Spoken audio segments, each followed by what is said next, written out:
Halo pemirsa Cokro TV, jumpa lagi dengan saya Ahmad Sahal di Seruput. Saya kali ini ingin nyeruput bareng Mas BHM, Bambang Harimurti, Ya. dan Gus Ulil. Ya, Selamat makasih, datang Mas Al. lagi, selamat menyeruput kopi lagi bareng-bareng. Ya. Kita mau bicara tentang perkembangan terbaru soal geopolitik lah ini ya, tentang perkembangan terbaru yang terjadi di perang Iran dan di Palestina. Itu yang mau kita bicarakan. Tapi tadi sebelum bertemu, sebelum taping itu kita malah asik ngomong tentang Odyssey ya. Ini film yang lagi menjadi pembicaraan seluruh dunia. Iya, betul. Dan memang harus nontonnya tuh IMAX kok. Gus Itulah Ulil yang nontonnya nggak IMAX. Ya, saya nonton yang yang analog. Nonton lagi aja. Harus nonton lagi. Tapi oke, itu saya kira perlu pembahasan tersendiri lah soal The Odyssey itu. Nah, kita sekarang tentang tadi itu soal Iran, perang Iran dan soal Palestina. Jadi Karena bukan perang Troya ini ya. bukan perang Troya. bukan tentang Trojan Horse. Trojan gitu. Horse.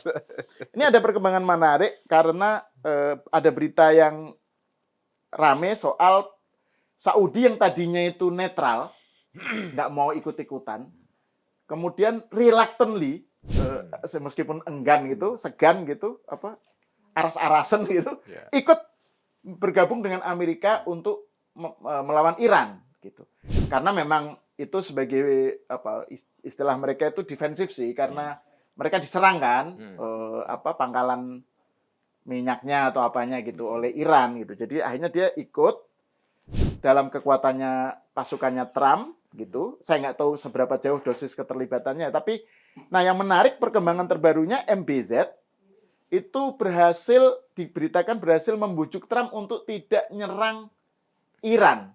Nah, jadi ini ada kemampuan MBZ untuk mempersuasi lah, mengerem Trump gitu. Jadi ini soal Iran dan Saudi, ini menarik. Yang kedua soal Hamas. Hamas. Kalau Gus Ulil nyebutnya Hamas. Pakai Hamas. H. Pakai H. Apa sih katanya, Gus? Harakatul Muqawamah al-Islamiyah. Gerakan perlawanan Islam. Nggak ada Filistinnya ya? Nggak ada. Oh, Ya, Harakatul Muqawamah al-Islamiyah. Oke. Diakronimkan menjadi Hamas. Padahal dulu dia ngelawan ke Al-Fatah ya, bukan? Iya, bagian dari dinamika internal. Ya. Sayap konfrontasi lah gitu ya. Kalau di dalam perjuangan melawan Israel kan yang satu diplomasi, yang satu konfrontasi gitu. Mungkin dulu ngelawan Al-Fatah karena sekuler ya Al-Fatah. Salah satunya ya. Iya, betul. Kalau ini kan Islamis gitu Gus ya. Nah, yang menarik Hamas itu diberitakan setuju untuk pelucutan senjata, setuju dengan skema yang diusulkan oleh BOP, bahwa mereka pelucutan senjata dan bersedia untuk dialog dengan Israel. Ini menarik sekali karena unprecedented, gitu loh, belum pernah terjadi. Nah, celakanya Israelnya malah justru nggak mau, gitu, dengan dalih harus total dulu pelucutannya, gitu. Jadi padahal kan it takes two to tango harusnya kan. Kalau mau betul-betul damai, kalau ini Israel mau nari harus dua orang. Harus dua orang. Dua pihak nari sendiri. Dua pihak harus ikut gitu. Nah, ini menarik. Tapi saya kira ini soal sikap Hamas dan kaitannya dengan BOP itu menarik ya. Dan peranan Trump ya. Trump tuh ternyata dengan segala jurus dewa mabuknya itu, kengawurannya dan lain-lain ternyata kok efektif gitu ya. Betul. Dalam hal kaitannya dengan Timur Tengah. Gitu. Jadi ini dua hal ini saya tertarik untuk kita bahas nih. Saya mungkin mulai dengan Gus Ulil dulu deh. Gimana Gus Ulil melihat dua hal itu? Karena itu saling berkaitan ya sebenarnya. Ya, betul. Jadi pertama soal Saudi ya. Saya kira kita di sini tidak hanya bicara soal Saudi, tapi semua negara teluk lah. Ada Saudi, ada Qatar, ada Emirat Arab, ada Kuwait ya. Mereka ini kan terus terang dalam perang kemarin memang selama perang itu menerapkan kebijakan untuk tahan diri, self restraint yang luar biasa, dan berhasil menurut saya. Saya pernah ngobrol dengan salah satu diplomat dari negara teluk itu yang bertemu dengan Gus Yahya, Ketua Umum PBNU dalam percakapan terbatas begitu. Mereka mengatakan bahwa kami sengaja memang menerapkan kebijakan untuk tahan diri total. Karena mereka tahu bahwa kalau misalnya mereka dari awal membalas Iran, Hmm. itu justru yang ini bacaan mereka ya, itu justru yang diinginkan oleh Israel. Begitu mereka ikut menyerang balik Iran, maka Iran akan punya alasan untuk melakukan perang yang sungguhan dengan negara-negara Teluk ini, dan akhirnya terjadi kehancuran bersama di negara Teluk itu, dan itulah yang diinginkan oleh Israel, sehingga Israel muncul sebagai kekuatan yang satu-satunya di kawasan Timur Tengah. Israel justru kepingin mendorong terjadi aksi saling menghancurkan di antara negara-negara Arab ini. Jadi Iran men-trigger menyerang, lalu dibalas oleh mereka, lalu ya mereka saling perang sendiri, Israel tinggal nonton. Nah, tapi itu tidak terjadi, sehingga negara-negara Arab ini mereka mengatakan bahwa sebetulnya kami ini memang sengaja tidak membalas itu, dan itu memang well calculated gitu loh. Oke. Karena kalau enggak kami akan hancur bersama-sama. Nah, tapi mungkin kebijakan ini berhasil diterapkan hingga titik tertentu ya. Nah, pada perkembangannya begitu perang ini ternyata berkepanjangan, protracted, masalah Selat Hormuz sampai sekarang juga belum ketahuan jalan keluarnya sampai sekarang. Pada akhirnya kan negara-negara Arab Teluk ini kan berada pada dilema ya, pada situasi dilematis. Mereka sendiri demi keamanan domestiknya dan keamanan eksistensialnya, yang nggak bisa tidak mereka butuh dukungan Amerika. Bagaimanapun Iran ini di mata negara-negara Teluk ancaman beneran. Iran itu betul-betul existential threat kepada negara-negara ini. Kita suka atau tidak suka, itu adalah existential threat memang. Minimal itulah di mata negara-negara Teluk. Nah, negara-negara Teluk ini kan nggak bisa diem saja. Pada akhirnya mereka harus ya terlibat dalam perang ini. Jadi memang Saudi terutama ya terpaksalah ikut secara terang-terangan ya membantu Amerika untuk perang melawan Iran ini, karena makin tidak jelas situasinya. Nah, ini yang membuat mungkin ini spekulasi ya. Saya membaca spekulasi ini dalam percakapan di media sosial. Ya, terutama di media sosial di Arab ya. Jadi inilah yang salah satunya menjadi background kenapa kemudian Hamas sekarang ini mau kompromi. Hamas ini kan menarik ya. Sebenarnya dia sudah kompromi sejak awal ketika inisiatif perdamaian yang dibuat oleh Trump Oktober tahun lalu melalui Board of Peace.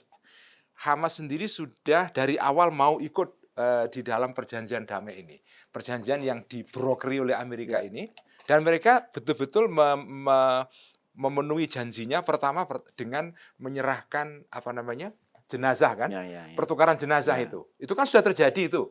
Total seluruh jenazah pasukan Israel sudah diserahkan ke Israel. Jadi Hamas nggak antipati dari awal terhadap BOP ya, malah ya? Ya, dari awal dia sudah komitmen, tetapi orang masih skeptis ketika itu.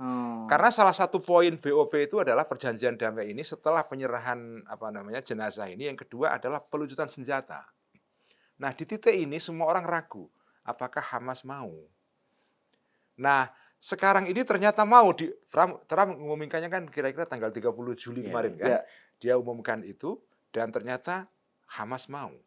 Nah, kemungkinan Hamas mau ini menurut spekulasi sebagian pihak, karena Hamas sendiri melihat dinamika perang Iran ternyata tidak seperti yang mereka prediksi. Kalau seandainya posisi Iran itu unggul secara mutlak, Hamas mungkin tidak mau menyerahkan senjata itu, karena terus terang Hamas ini kan memang mendapatkan sokongan dari Iran juga, secara tidak langsung mereka dapat sokongan. Jadi mereka berharap bahwa Iran ini begitu unggul dalam perang bersama dengan Amerika kemarin, maka Hamas punya posisi diplomatik yang unggul.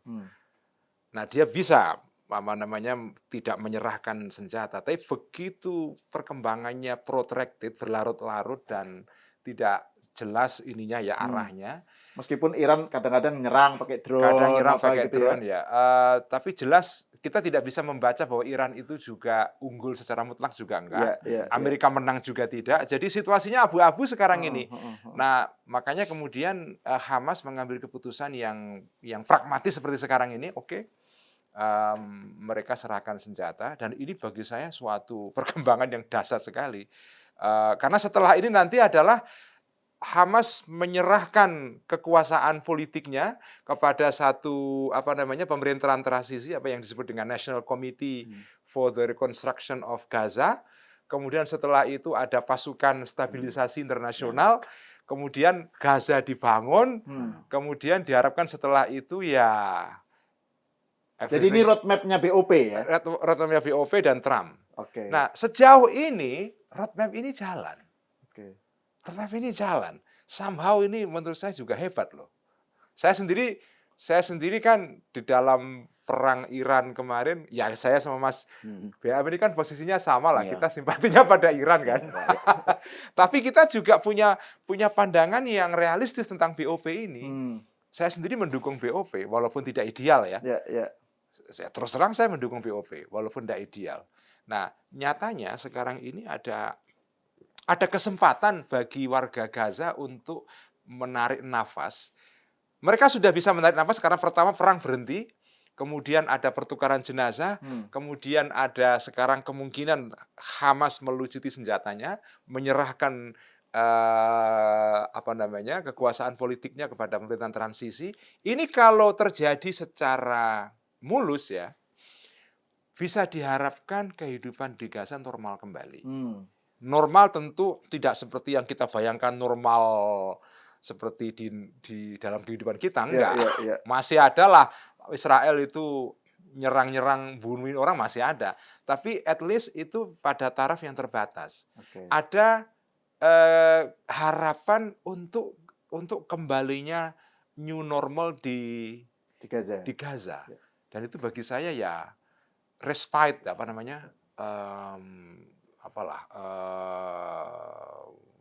satu kesempatan untuk bernafas Ya. gitu. Nah, itu Gus, kalau itu yang terjadi, saya masih melanjutin ke Gus Ulil ya, Mas BM. Ya, silakan. Kan kemudian tidak adanya perang atau tidak adanya sesuatu yang membuat Israel punya alasan untuk nyerang gitu ya. Itu mungkin yang membuat Netanyahu nggak terlalu happy malah ya. Nah, karena Netanyahu kan sikapnya nggak mau sekarang kan, nggak mau dengan alasannya harus pelucutan total dulu, baru Israel mau deal gitu. Ya. Gimana menurut? Dari awal sebetulnya posisi Israel dan kabinet Netanyahu tidak puas atau tidak suka dengan BOP ini. Mereka nggak puas karena ya inisiatif ini walaupun mungkin tidak memenuhi seluruh harapannya Amerika, pasti mengganjal upaya Israel untuk punya alasan terus-menerus untuk menyerang Gaza. Ya. Untuk melanjutkan proyek perang lah, kira-kira gitulah. Itu pasti terhenti. Makanya jangankan sekarang, dari awal pun mereka sudah nggak setuju dengan BOP ini. Jadi jangan lupa loh, yang tidak setuju BOP ini dari awal itu Israel Justru sebetulnya. Netanyahu, iya betul. Jadi jangan dikira BOP ini disukai oleh Israel. Bukan. Dari awal Netanyahu dan kabinetnya, terutama si Ben Gvir itu, itu sangat tidak suka. Nah sekarang ini mereka juga sama. Mereka tidak mau dengan plan ini. Makanya mereka langsung pasang call tinggi kan. Saya tidak akan mau mundur ke garis kuning itu. Garis kuning yang dipasang oleh Israel setelah perang Oktober kan. Nah, saya nggak mau mundur ke garis kuning kalau memang Hamas tidak melucuti senjata total. Isunya sebetulnya yang paling pokok senjata berat. Senjata berat, rudal, misil dan segala macam. Itu yang harus diserahkan. Kalau mereka nyerahinya hanya senjata AK-47 atau apa, ya itu dianggap oleh Israel tidak serius. Jadi mereka mencurigai bahwa komprominya Hamas ini hanya kompromi permukaan saja.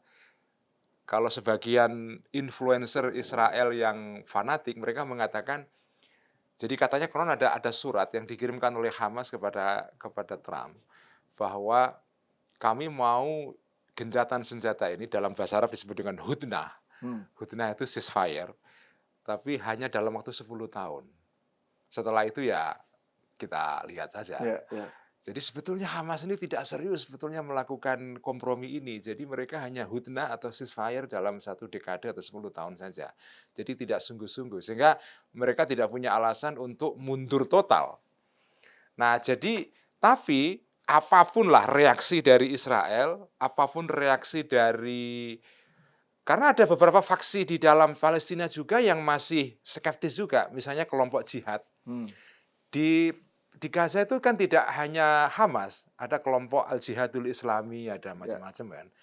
Sebagian dari mereka juga nggak setuju Hamas melakukan decommissioning menyerahkan senjata itu. Nggak setuju juga. Lepas dari itu semua, menurut saya tetap platformnya adalah platform yang sudah dibuat oleh BOP ini, dan ini platform orang suka atau tidak suka menurut saya akan jalan ini. Dan bahwa dia jalan, bagi saya itu juga ajaib loh ya. Karena saya kemarin tuh berpikir gini, karena Trump sibuk perang dengan Iran, mungkin dia lupa urusan Gaza. Ternyata terjadi proses serius negosiasi berbulan-bulan dengan Hamas dalam kerangka BOP ini untuk meyakinkan Hamas bisa melucuti senjata. Ternyata terjadi beneran ya. Nah sekarang kita buktikan aja, kita pasti juga nggak akan percaya betul lah pada proses ini ya. Mungkin akan terjadi penyimpangan, tapi bahwa so far minimal proses pengembalian jenazah terjadi. Kemudian penghentian perang terjadi. Kemudian Hamas mau nyerahin senjata terjadi. Setelah itu Hamas mundur dari arena. Arena diberikan kepada Komite Nasional untuk Rekonstruksi Gaza. Nah, ada satu lagi setelah itu adalah hadirnya pasukan stabilisasi internasional di Gaza. Kalau dua ini terjadi, kita punya harapan besar sebetulnya. Kita punya harapan besar. Nah, Mas BHM, kalau di publik Indonesia kan kalau terkait dengan soal perang Iran itu kan sentimennya kan tinggi sekali. Pro Iran lah gitu ya. Dan bahwa Saudi Arabia menyatakan mendukung atau bergabung dengan Trump dengan Amerika itu kan nggak menjadi berita yang besar di sini ya. Padahal kan bayangin Saudi Arabia kan Khodimul Haramain gitu, the guardian of kota suci, Makkah Madinah gitu. Tapi kok nggak terlalu ramai. Terus yang kedua soal citra BOP ya, Board of Peace itu kesannya kan kayak bahwa Prabowo ikut mendukung itu adalah kayak sell out gitu loh. Menjual diri gitu ya. Terus misalnya Gus Yahya Stakuf mendukung BOP itu dianggap diserang habis itu. Seakan-akan ini adalah bukti bahwa Gus Yahya itu pro Israel dan seterusnya. Jadi padahal yang terjadi perkembangannya seperti yang dikatakan Gus Udin itu. Gimana Mas BHM melihatnya? Ya memang kalau saya lihat kadang-kadang orang kita itu ya bisa lebih Palestina dari orang Palestina. Ya kan? More Pope than Pope. Iya, sering gitu. More Catholic than Pope apa? More Catholic than More Pope. Catholic than Pope. Sering begitu gitu loh. Atau ya kadang-kadang lebih Islam daripada orang-orang di negara Islam misalnya gitu ya.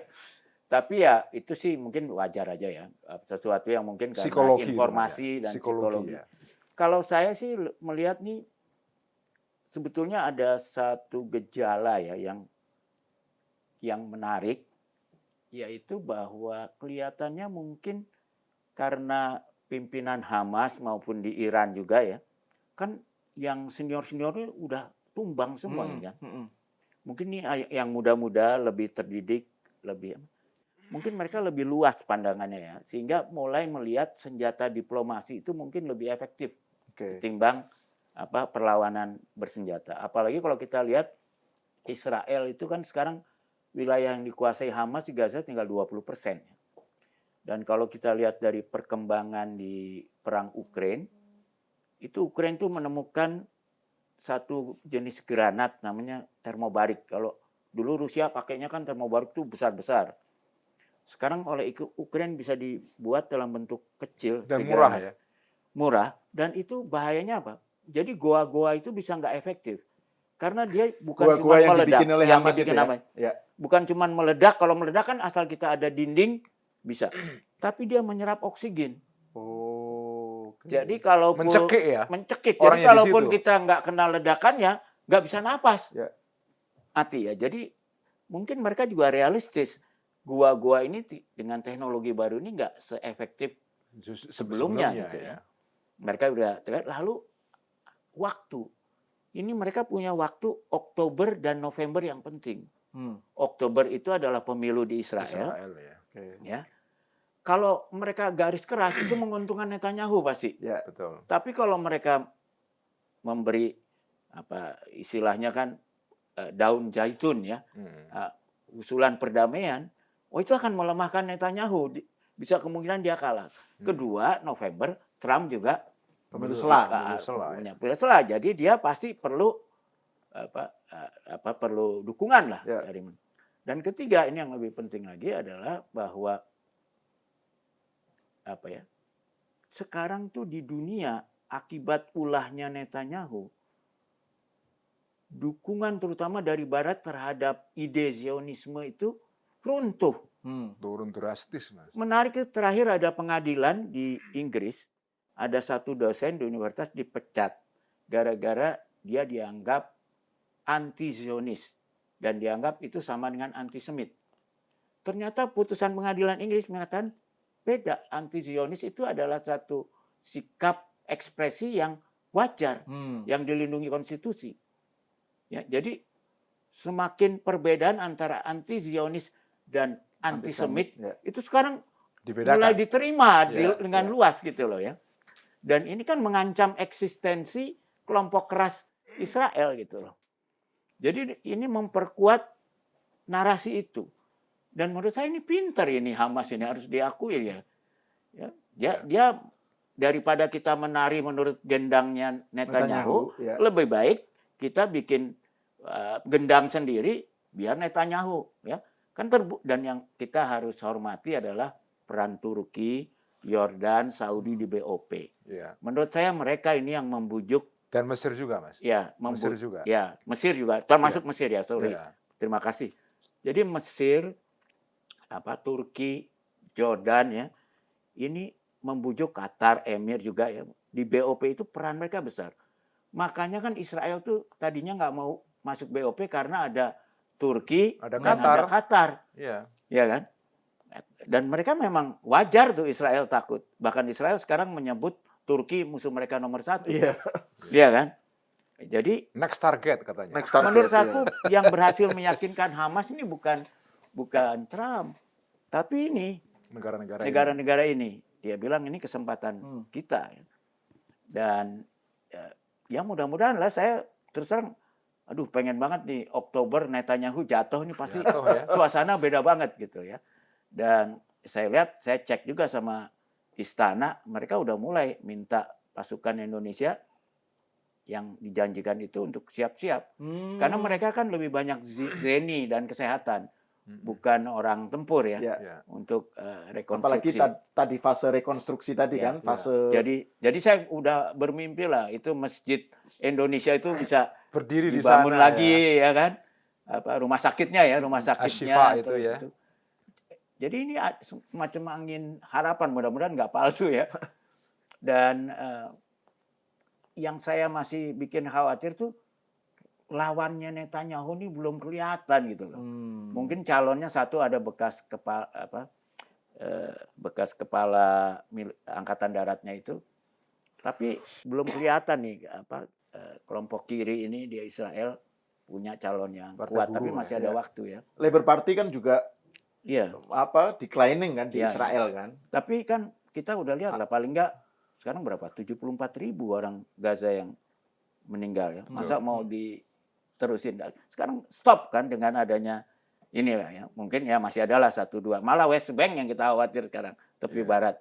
Karena kelompok ilegal settler itu ngambilin tanah-tanah dan dilindungi oleh tentara Israel. Jadi saya ngebayangin dulu kan kita ketawain tuh mimpinya Trump membuat Gaza menjadi kayak Venice gitu kan. Itu kan di pantai yang memang indah itu ya. Diketawain dan dicurigai Mas. Dan dicurigai. Itu proyek untuk memuluskan ya. Proyeknya si menantunya kan. Proyek properti ya gitu. Tapi kan proyek properti kalau itu buat kesejahteraan orang Gaza ya kita dukung aja kan. Kita dukung kalau itu hanya apalagi menguntungkan Israel gitu. Jadi dan ada lagi ini ada faktor teknis ya. saya kira kenapa Saudi itu bisa berhenti juga begini. Amerika itu ternyata praktis armadanya hampir kehabisan peluru lah. Terutama rudal-rudal yang canggih. Nah, karena kebetulan beberapa rudal canggih Amerika itu saking sensitifnya, dia tuh nggak bisa dibawain pakai helikopter dibawa ke situ. Dia harus pulang ke Amerika, lalu ke pangkalan diisi rudal baru gitu. Makanya Amerika berkepentingan ada gencatan senjata dulu supaya mereka ada waktu untuk isi amunisi lagi. Iya. Dan kemudian juga mereka juga harus menyiapkan kalau nembak drone-nya yang $20.000 punya Iran dengan rudal yang harganya $3 juta kan Nggak cucuk. nggak masuk akal gitu kan. Nggak cucuk, Mas. Nggak cucuk ya kan. Nggak Apalagi cucuk. mereka bisa menghadapi perang di tempat lain juga kan. Jadi memang Amerika juga perlu waktu gitu. Cuma waktu ini juga dimanfaatkan oleh Iran kan. Begitu gencatan senjata, kan tadinya Amerika tuh nganggap oke, mereka di dalam, kita nggak bisa hancurin dalam. Kita hajar mulut goanya aja. Jadi kalau mulut goanya dihajar kan nggak bisa keluar juga itu rudal-rudal. Ya oleh Iran dimanfaatin untuk dalam waktu singkat membersihkan mulut-mulut gua itu dan mungkin membuat pintu yang lain. Dan Trump ini pasti mulai panik nih ngadep. Kita lihat kan hasil jajak pendapatnya turun terus. Mulai panik menghadapi pemilu setelah November itu ya. November. Jadi dia harus adalah sesuatu yang win, Ada big win yang lah. menang ya. Ada big win. Ya, mungkin kalau BOP ini mungkin bisa dia jual. Big win ya. Memang itu salah Ya, satu tujuannya. BOP. Dan kedua, menurut saya juga ini kan Saudi tadinya bisa keras gitu ya.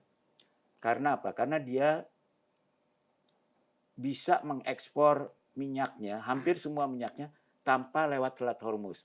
Karena dia punya Yanbu namanya, terminal Yanbu di Laut Merah. Ya, dari situ itu kapasitasnya bisa 7 juta barel, padahal 7,5 juta barel. Padahal dia kan cuma ekspor 6,5 juta barel lah gitu. Walaupun di Yanbunya itu kemampuannya masih 4,5 juta barel. Tapi dari situ kan dia bisa lewat terusan Suez, dia bisa langsung ke Laut Arab gitu. Cuma kan yang dia khawatir karena ini masih bisa diserang dari Iran maupun dari Houthi. Ya. Jadi dia perlu juga mengamankan Houthi itu karena itu kemarin ketika dia nyerang, dia kan bukan nyerang Iran, tapi nyerang di Irak gitu. Pendukung Iran di Irak itu tempat yang lebih dekat untuk nyerang Yanbu itu. Jadi emang komplikasinya tinggi ini ya. Tapi saya setuju dengan Bang Irul, yang penting itu kalau terutama Turki, Mesir bisa meyakinkan Arab ini jangan bertempur satu sama lain lah. Karena antara Emirat dan Saudi ini kan ketegangannya juga tinggi kita juga. tahu lah sangat tinggi lah ya. Bahkan mereka itu bertempur di Sudan kan. Di Sudan. Dan juga di Yaman. Yaman ya kan. Ya, itu disitulah perannya Turki, Mesir kita harapkan untuk mendamaikan mereka gitu loh. Karena kalau terus terang kalau buat Iran ya, katakan dia mungut $1 per barel gitu. Atau $1-2 sama Oman. Kan nilainya buat harga minyak nggak gede. Ya kan cuma $1-2 dari harga berapa? 60-70 dolar. Sekarang malahan gara-gara tegang kemarin ada ketegangan baru naiknya udah di atas $100 gitu loh. Jadi kalau nilainya sebetulnya nggak penting, yang ditakutkan orang adalah perubahan kesepakatan dunia bahwa yang namanya selat itu harusnya orang bisa lewat gratis. Kalau tiba-tiba boleh bayar tol, yang untung Indonesia. Kita punya bayangin Selat Malaka itu yang lewat itu jauh lebih banyak daripada di Hormuz, bisa kaya raya kita ya. Jadi kita tuh juga ya nunggu kesepakatan ini. Tapi nggak ada yang pejabat berani bilang kita juga mau mengenakan tol karena bahaya, kita bisa diserang. Tapi kalau nanti ternyata kesepakatannya bolehlah kalau mungut $1-2, wah kita bisa bilang kita punya 4 slok. Ada Selat Malaka, Selat Sunda, ya, Selat Makassar, Selat Lombok. Oh, kita boleh juga dong. Itu malah wilayahnya antara kita sama kita kan. Ya. Kalau di situ kan antara Oman dan Iran. Ya. Jadi ini emang kalau kita cantik-cantik main, sebetulnya konflik di sana itu bisa menguntungkan kita. Karena pertama, itu uang yang tadinya masuk modal ke sana untuk bikin database itu, bukan data, cloud itu ya. Itu sekarang kan jadi nggak cocok kan. Kalau negara perang, Mereka lagi nyari tempat baru, Mas. ya mereka cari tempat baru. Nah itu kan kalau kita dapat 1-2% aja dari situ. Amazon tuh sekarang sudah keluar dari Emirat kan? Iya. Dan Kalau kita nyari dapat rumah itu, baru. udah tenang kan. Nah, makanya Amerika tuh sekarang posisinya terhadap Saudi itu juga melemah, bukan apa-apa. Karena dia sekarang bisa bilang ke Saudi boleh punya pembangkit listrik nuklir kan? Tapi Amerika menyatakan itu ke Saudi? Iya, itu salah betul. satu kesepakatannya. Oke. Walaupun Amerika tadinya minta, kamu kalau gitu kamu harus ikut Abraham Accord, Ya. yaitu yaitu mengakui Israel. Ya. Normalisasi Tapi lah. Saudi bisa jawab, saya mau ngakuin Israel kalau Israel ngakuin Palestina. Jadi ini dinamikanya Jadi juga menurut saya dinamika ini tuh menarik. sebetulnya on the right track. Iya. Menurut saya, emang saya setuju ini bukan pilihan yang baik, tapi pilihan Bukan yang pilihan yang tidak ideal. yang paling tidak buruk lah di Iya, antara iya, semua iya. pilihan yang buruk gitu loh. Nah, kalau respon Iran, Mas, kan dengan perkembangan misalnya Saudi ikut gitu ya, bergabung dengan Amerika, terus kemudian perkembangan di Palestina, di Hamas melunak gitu. Sementara Iran kan ada yang bilang kan Iran ini pengennya war of attrition kan, Iya, iya. kuat-kuatan, betah-betahan Iya, iya, gitu iya. loh dengan Amerika. Nah, terus juga bagaimana dia masih mendominasi, memonopoli Selat Hormuz Iya, iya. Nah, posisi Iran sekarang gimana, Mas, dengan Kalau situasi menurut yang saya sekarang? juga sekali lagi nih ada perubahan teknologi militer yang menurut saya game changer ya, yaitu balistik dan drone. dan drone ya. Dulu itu Gaza mungkin penting, Hamas itu penting karena dia bisa taruh roket-roket kan. Sekarang nggak perlu roket dari Hamas, bisa dari Hezbollah, ya kan, dari Lebanon. Makanya kita lihat sekarang kan Israel tuh gencar banget, bahkan bisa dari Iran sendiri. Dulu kan Iran selalu perangnya pakai proksi, nggak dia sendiri. Tapi kalau dia diserang dia boleh dong nyerang balik. Nah bayangin nih sekarang, gitu kalau kita jadi pemimpin negara teluk bahkan memimpin Israel. Kalau mereka gunakan balistik misalnya, itu sumber air dari laut itu kan Dihancurkan misalnya. dihancurkan, nggak ada air loh. 80% tuh Israel tuh dari desalinasi. Kalau itu dan untuk menahan balistik misal tuh masih susah gitu loh. Dan Iran punya capability untuk itu. Dia buktinya kena itu kan lembaga yang paling di bidang litbangnya itu namanya Mas? Ya foundation gitu loh. Itu kan ahli. Kalau itu disikat nggak ada air loh 80%. Apalagi yang lebih dekat kan negara-negara teluk ini. Itu kan juga 80% airnya dari laut yang kalau itunya dicekek selesai gitu. Jadi ini bisa extend masing-masing.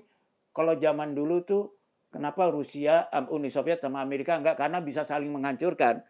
Namanya mutual assured destruction, MAD. Ya. Ternyata nggak perlu bom atom kalau di dua wilayah ini. Masing-masing hancurin air bersihnya aja.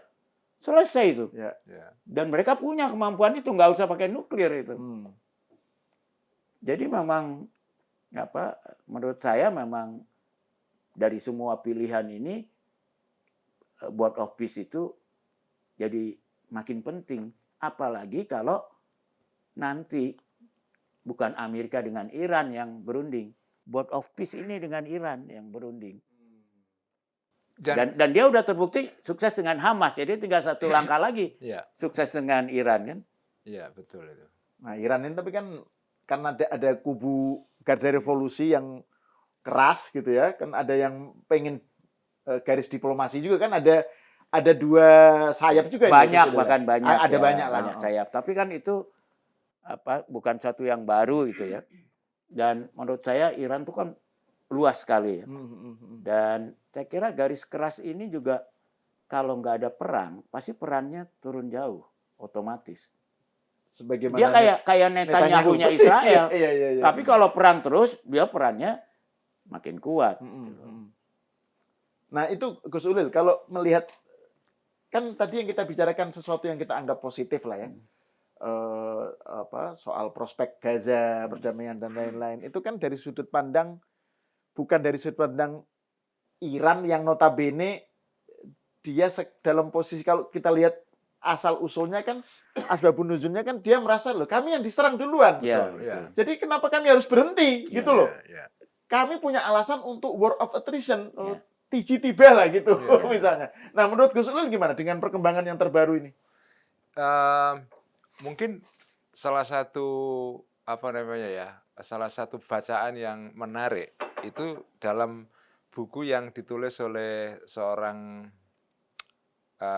political scientist dari Iran yang sekarang ngajar di John Hopkins, Wali Nasr ya, anaknya Profesor Said Hussein Nasr. Ya. Dia kan nulis tentang Iran yang sekarang ini, yang bukunya disebut judulnya Grand Strategy itu.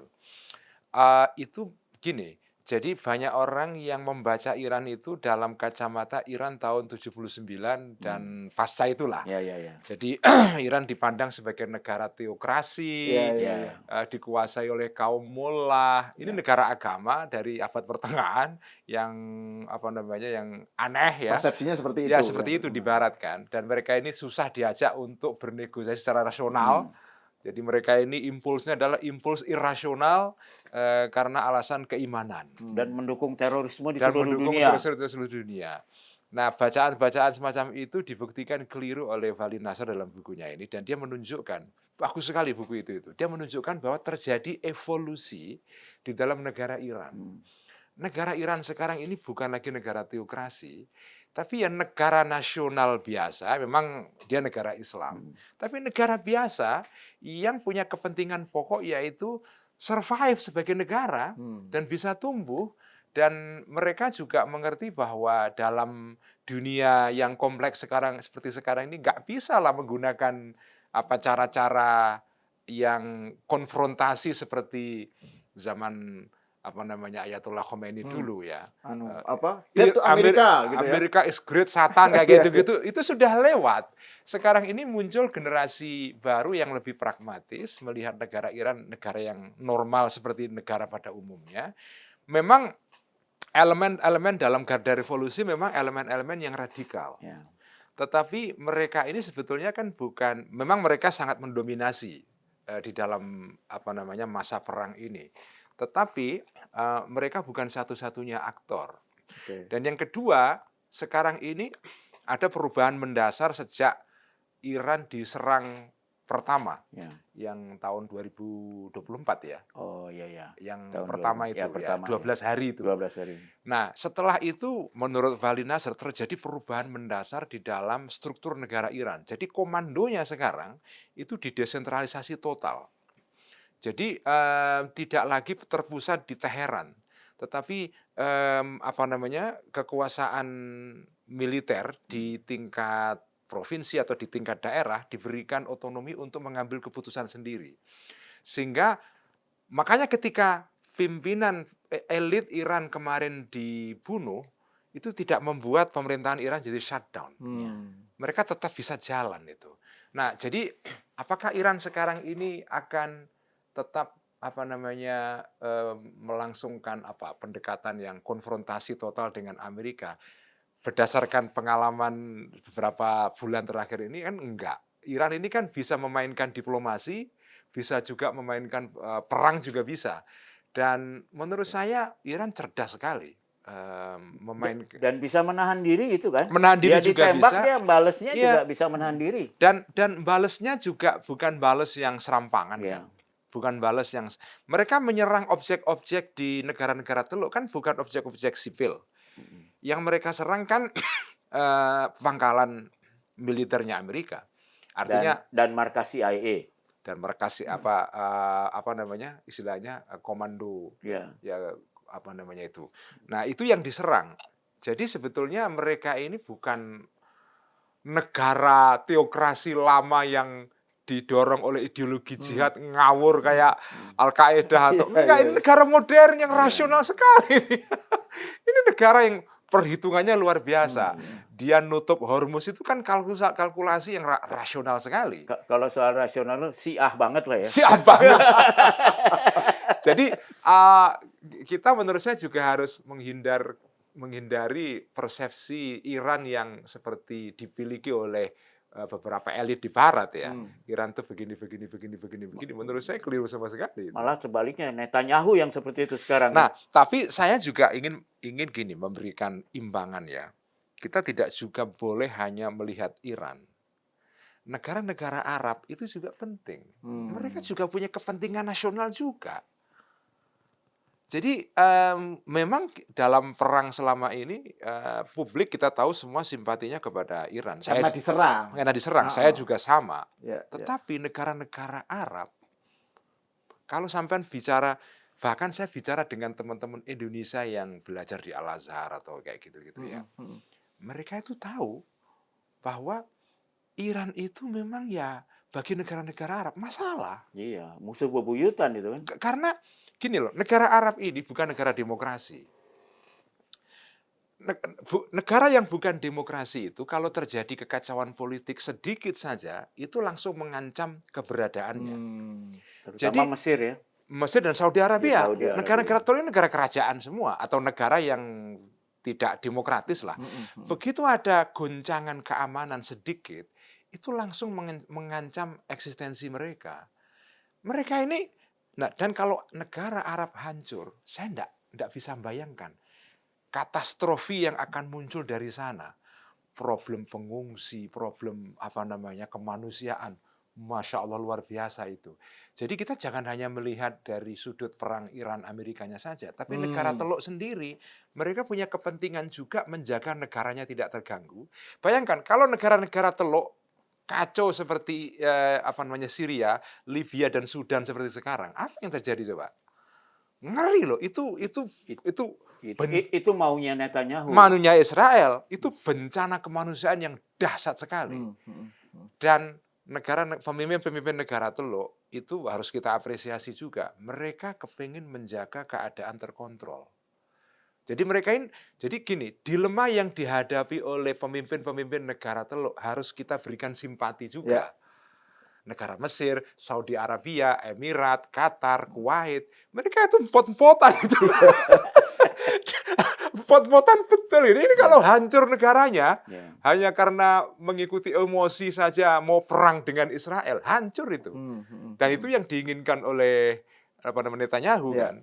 Jadi kita sendiri sebagai tanda kutip spektator ya, penonton, kita juga harus menahan nafsu juga. Kayak Oman itu kejepit banget ya. Wah, Oman itu dilemanya luar Ya. biasa. Jadi kita harus memahami dilema yang dihadapi negara-negara Arab. Sulit sekali. Kita hanya maki-maki mereka dukung Amerika, dukung Abraham Accord. Ya, kalian di sini. Coba kalau kalian di Timur Tengah. Rumit sekali itu. Sekarang ini kasus Maroko dengan Spanyol sekarang ini. Itu rumit sekali. Jadi ramifikasi dari masalah Israel ini banyak sekali itu.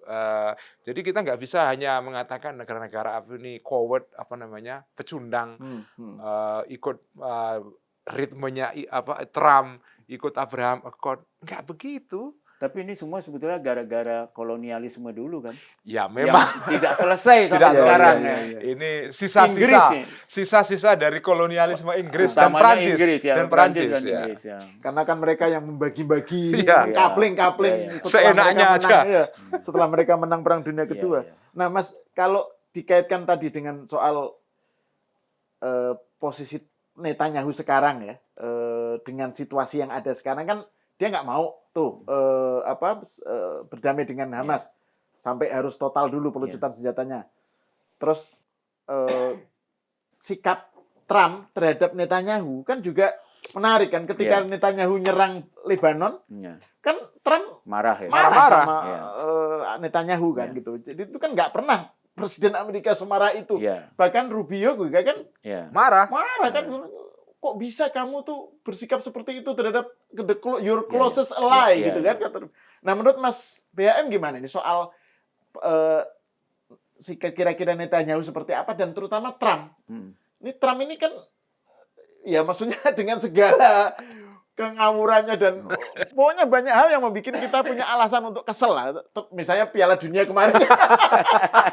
Kok bisa orang ikut campur soal keputusan FIFA kayak gitu-gitu. Nah, tapi putusan wasit. putusan wasit. Iya betul. Nah, gimana menurut Mas BM soal Netanyahu dan Trump ini?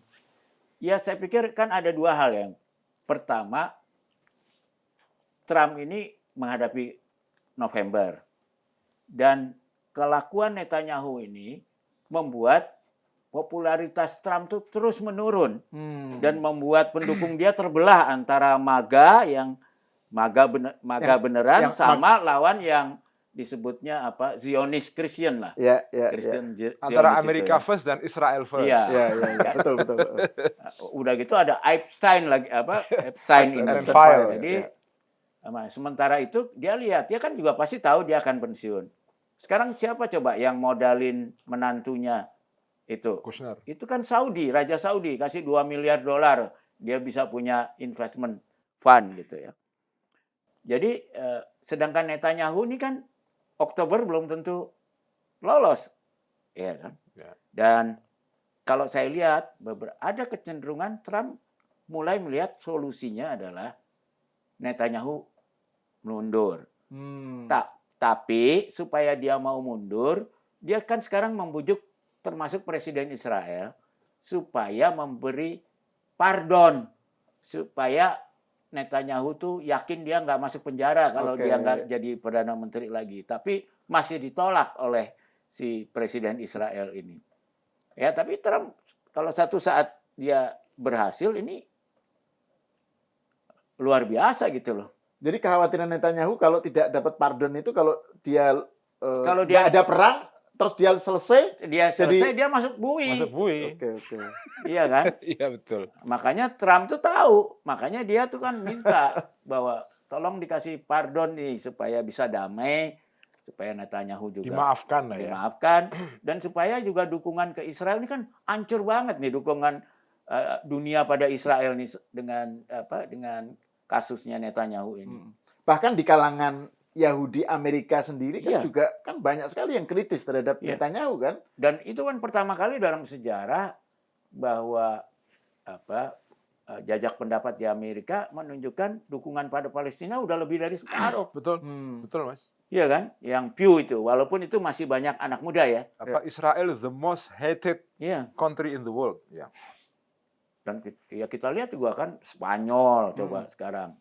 Semua negara Eropa pun berubah. Nah, soal Spanyol itu juga menarik. Itu kan ada yang mengaitkan ribuan pengungsi, ribuan orang datang dari Maroko itu ada yang mengaitkan Maroko. itu gara-gara sikap Spanyol yang keras terhadap Israel kayak gitu. Dan Menurut Susu Maroko ini kan salah satu yang ikut di dalam Abrahamic Accord. Abraham Accord ya. Ya, jadi Maroko ini orang tidak tahu bahwa Maroko ini adalah negara Islam yang ikutlah di dalam desain perdamaian yang dibuat oleh Amerika ini. Dia mendukung VOP, mendukung Abrahamic Accord dan punya hubungan. Karena rajanya takut, dia takut waktu Arab Spring itu bisa terjadi di tempat dia. Persis ya. Dan sekarang ini terjadi ketegangan dengan Spanyol karena pulau yang dipersengketakan itu. Karena Spanyol berpihak pada Aljazair ya. Kepada Aljazair dan konon katanya ada dugaan bahwa itu untuk mempanis Spanyol yang pro Palestina luar biasa kan luar biasa. posisinya itu. Setelah Irlandia ya. Setelah Irlandia ya. Harusnya kemarin itu idealnya itu Maroko menang melawan Prancis. terus finalnya itu Maroko melawan Spanyol. Lain tuh ya. Mungkin itu bisa mengobati ini gitu loh. Sentimen di luar sepak bola, tapi ini kan guyon aja. Ya, ya. Nah, tapi Gus Ulil, kalau Gus Ulil melihat bagaimana persepsi di publik Indonesia ya terkait soal Iran dan BOP, itu kan kesannya kayak apa ya, terlalu mengeneralisir atau bagaimana, sehingga detail-detail semua yang kita bahas ini kayak luput dari perhatian publik. Gimana menurut Gus Ulil? Ya gini, kita tidak bisa juga menyalahkan publik Indonesia ya. Kejanggalan publik kepada Amerika, kepada Israel, dan dukungan mereka, simpati mereka kepada Iran itu very sensical. Masuk akal lah, masuk akal banget. Dan kita juga nggak bisa berharap publik itu punya informasi yang detail tentang segala hal, karena apalagi masalah seperti ini. Jadi kita nggak bisa apa-apa tentang opini publik ini. Memang opini publik di mana-mana pasti menyederhanakan. Tidak hanya di Indonesia, di Eropa, di Amerika, semua publik ini ya cenderung emosional dan menyederhanakan karena mungkin ya keterbatasan informasi dan yang lain-lain ya. Tetapi pemimpin kan tidak boleh. Pemimpin kan bertindak tidak hanya berdasarkan dorongan emosional pada situasi tertentu ya. Kompleksitas masalah kan ya tidak diketahui oleh semua orang. Nah, menurut saya pemerintah Indonesia itu sudah tepat mendukung BOP itu dengan segala kritik-kritiknya ya. Dan Gus Yahya sebagai Ketua Umum PBNU juga mendukung BOP, bukan karena kita mengatakan BOP itu bagus, sama sekali bukan. Ini inisiatif banyak cacatnya, seperti ditunjukkan oleh Dino Pati Jalal dalam kontennya itu. Kita setuju semua yang dikatakan Dino Pati Jalal itu, kita semua setuju. Tapi pertanyaannya adalah alternatifnya apa? Kan itu. Kalau tidak ada BOP, terus cara membangun Gaza kembali itu gimana? Jangankan negara, wong kapal-kapal flotila mau masuk perairan Gaza aja dicegat oleh Israel, padahal bukan mau perang loh, mau membawa bantuan kemanusiaan. Apalagi kalau yang masuk ke Gaza untuk rekonstruksi negara, misalnya Mesir atau Saudi Arabia atau Qatar misalnya, resmi mereka mau masuk Gaza untuk rekonstruksi, pasti nggak akan diizinkan lah oleh Israel sama Amerika. Jadi tidak bisa lain untuk rekonstruksi Gaza, harus ada semacam arrangement, kesepakatan bersama. Dan kesepakatan bersama itu problemnya adalah kalau yang bikin arrangement ini, desain rekonstruksi ini misalnya bukan orang yang punya kekuatan memaksakan, ya nggak akan dianggap. Misalnya Indonesia mengusulkan rekonstruksi Gaza, belum tentu orang percaya. Belum tentu orang mau ikut di dalam arrangement ini. Malah dituduh mau bancakan.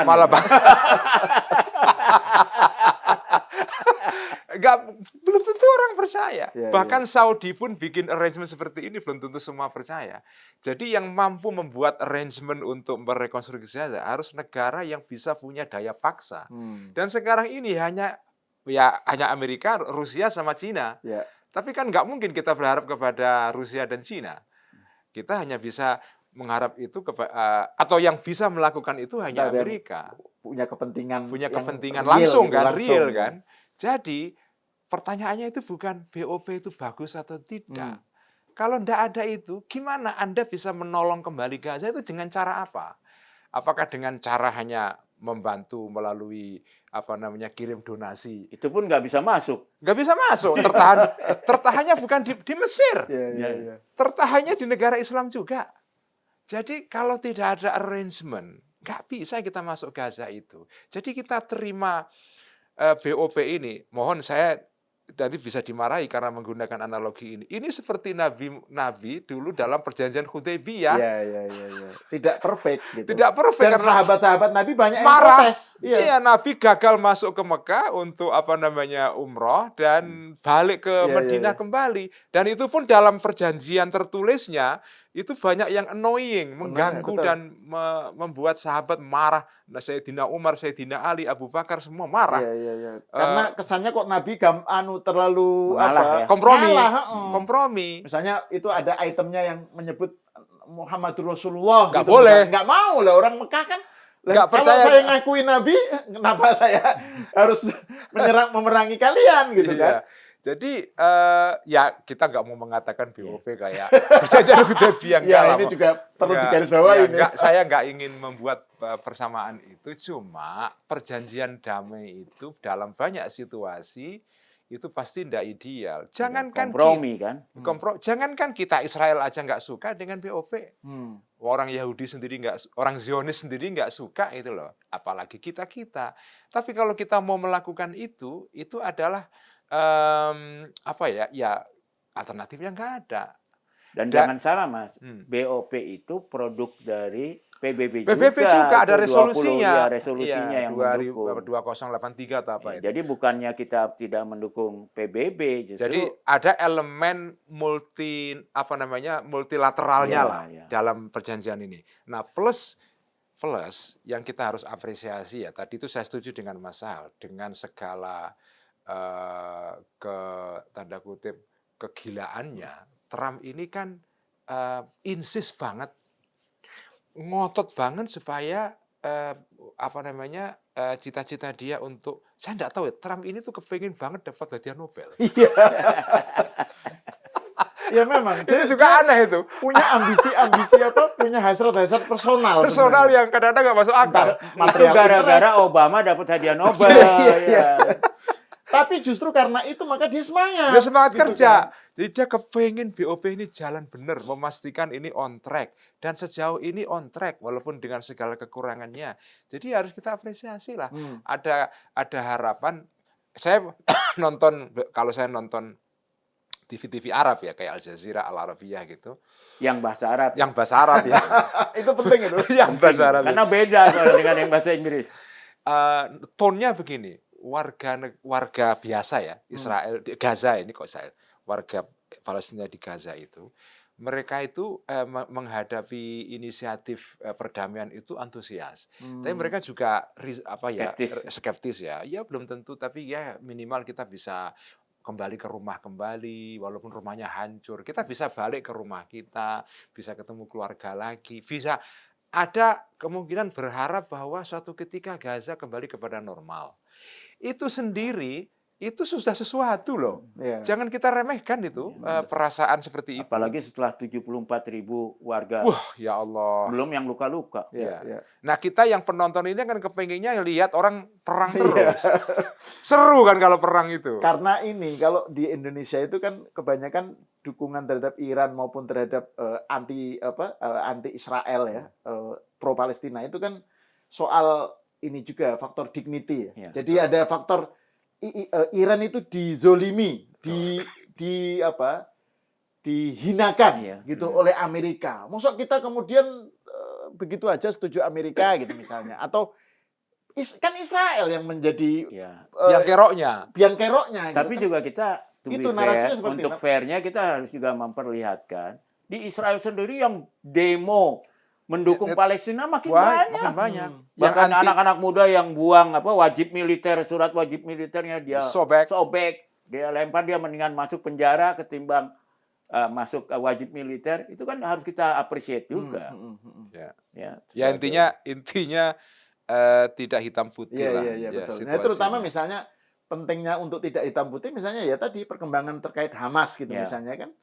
Ini kan sesuatu yang tidak menjadi pembicaraan di sini. Ya, masa mau jadi lebih Hamas dari Hamas ya kan? Wong Hamas saja setuju BOP. Hamas saja setuju BOP. Nah, itu arahnya kalau misalnya Hamas kemudian katakan aja ini jalan sesuai dengan yang diharapkan ya.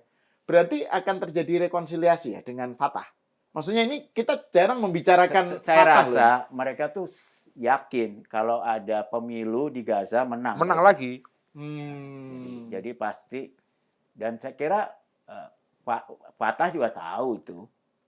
Oke. Dan mereka nggak mau perang lagi kan. Mereka udah pusing sendiri di tepi barat itu, diambilin terus tanahnya sama illegal settler itu.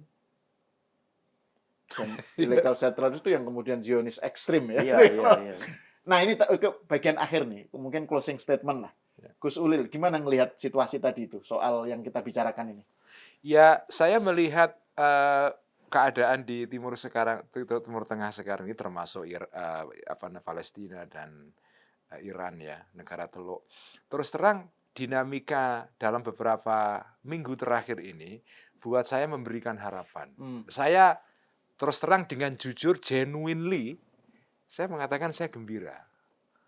Ya, saya dengan terus terang on record saya mengatakan saya ini mendukung Iran dalam perang dengan Israel dan Amerika, dan saya juga pendukung fanatik Palestina. Ya, Tapi sejak kapan itu sejak kan? kapan lah? Di X tuh, Ya. di Twitter tuh Gus Ulil tuh, wah. Sampai ada teman saya di Amerika yang mengingatkan saya, Hmm. ya oke, saya menghargai pandangan Mas Ulil, tapi jangan kaget nanti kalau mau masuk Amerika Dipersulit. visanya susah. Atau dideportasi. Ya nggak masalah lah. Nah, tapi saya perlu mengatakan ini karena banyak orang yang menyerang saya gara-gara saya punya opini yang positif terhadap BOP. Jadi menurut saya gembira dengan perkembangan ini karena perkembangannya itu pertama, Iran sekarang ini terus terang secara strategis lah memenangkan beberapa poin penting itu. Dan itu penting juga di dalam geopolitik Timur Tengah itu, menangnya Iran itu minimal memberikan imbangan kepada Israel sebagai kekuatan dominan satu-satunya di kawasan. Itu bagi saya penting. Yang kedua, negara-negara Arab sendiri memang resah dengan hadirnya Iran sebagai kekuatan dominan ini, tetapi itu juga nggak bisa ditolak. Fakta itu, mereka harus deal with it somehow. Gimana caranya?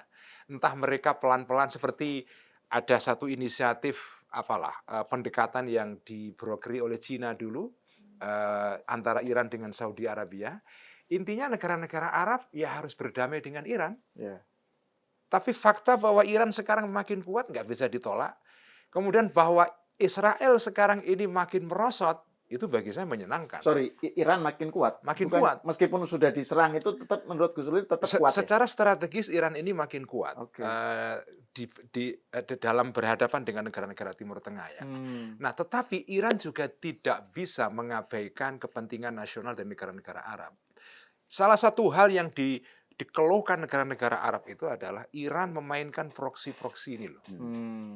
Jadi misalnya kayak di Lebanon itu ya, itu negara Arab itu semua instingnya sama. Lebanon ini apa? Ada dua negara di Lebanon itu, ada negara Lebanon, ada negara Hizbullah. Ini bukan negara normal. Jadi bagaimanapun Hizbullah itu harus dibubarkan. Itu kalau kita ikuti diskusi di kanal Al Arabiya ini kan milik Saudi kan, pasti semuanya mendukung Lebanon. Mereka mengatakan Lebanon ini tidak normal. Gara-garanya apa? Karena ada Iran yang memainkan proksi Hizbullah. Ya, tapi Hizbullah mengatakan, ya kami memainkan ini karena untuk melawan Israel. Jadi kan memang rumit ya. Ya, karena yang melahirkan Hizbullah itu kan agresi Israel ke Lebanon. Ke Lebanon ya, tahun 80-an Iya. dulu kan. Sebelum itu nggak ada Hizbullah Nggak itu. ada, ya. Sabah dan Shatila itu. Iya. Iya. Jadi saya mengatakan ini terjadi perubahan geopolitik regional. Semua aktor-aktor negara di situ sudah pasti nanti akan bergerak sesuai dengan tuntutan realitas baru ini.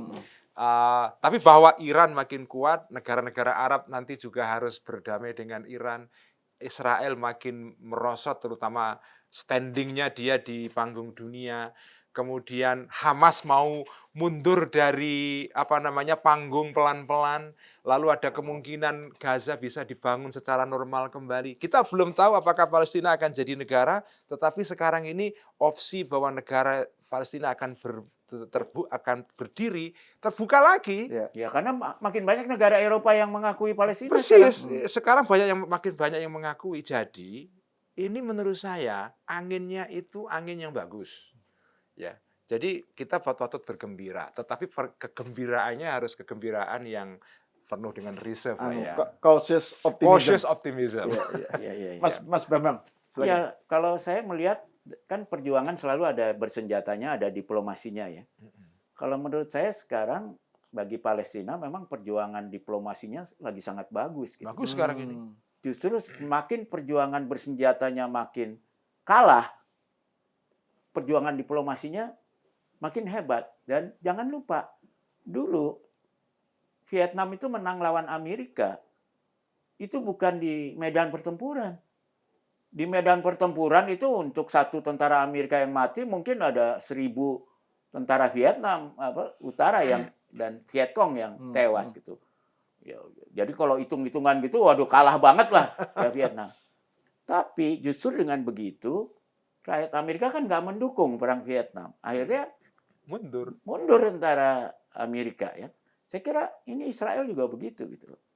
Makin di bawah Netanyahu ini dia makin membuat Israel terkucil, ya kan? Bahkan seorang, bayangin, pernah nggak membayangin seorang gubernur New York bisa ngomong kalau Netanyahu ke sini saya mau tangkap. Pernah nggak terbayang gitu? Itu kan tidak pernah bisa kebayang. Dan gitu. itu hanya di negara demokrasi loh, Mas. Negara demokrasi. Dan Zohran ngomong begitu menjelang kampanye, maksudnya sebelum terpilih, dan ternyata menang di kawasan yang Jewish population-nya tertinggi di Armenia. Tinggi banget gitu ya.